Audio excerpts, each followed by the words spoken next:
Have you noticed how everything seems kind of dead this time of year? I'm sure you have.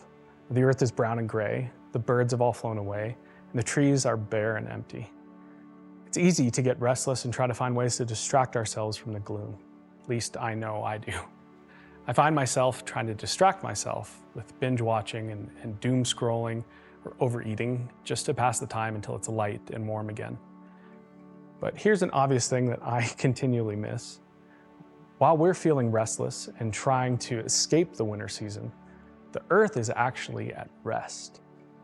To us, it feels dead, but in reality, it's simply preparing for the renewal of spring. So it's kind of ironic that we're feeling restless during a season that's inviting us to rest. I think it's because we, especially us Americans, really don't like rest. We don't like the stillness, quiet, or boredom. We see it as lifelessness and death. We try to escape it by constantly stimulating ourselves. But what if we looked at winter differently? What if we saw it as an opportunity to rest and recharge?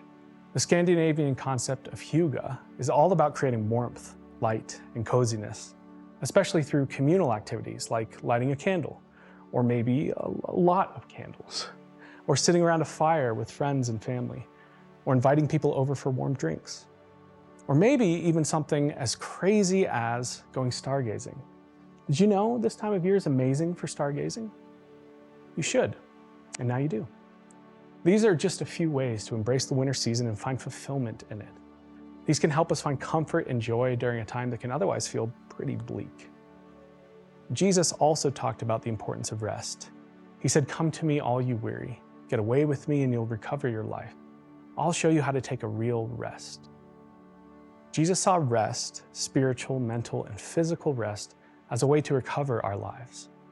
Rest allows us to recharge and recover, and by embracing it, we can learn to live more freely and lightly.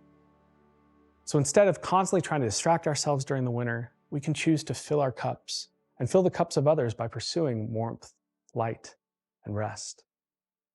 What are simple ways that you could pursue light and rest this winter? And how could you invite others in? Could you buy a bunch of candles and give them to people to light every morning or night? Could you invite people to join you around a fire one night? Could you invite people to go stargazing with you and bring warm drinks to share? Or I'm sure you have other interesting ideas of your own. These are small, simple ways to reflect the light, to care and carry each other, and to find rest for our souls together this winter. This is an opportunity to recover our lives and be ready for the renewal of spring. Winter is a natural and necessary part of life, and by embracing it and even finding fulfillment in it, we can come out on the other side stronger and more resilient. And who knows, maybe by the time spring rolls around, we'll be feeling more rested and ready to take on the world.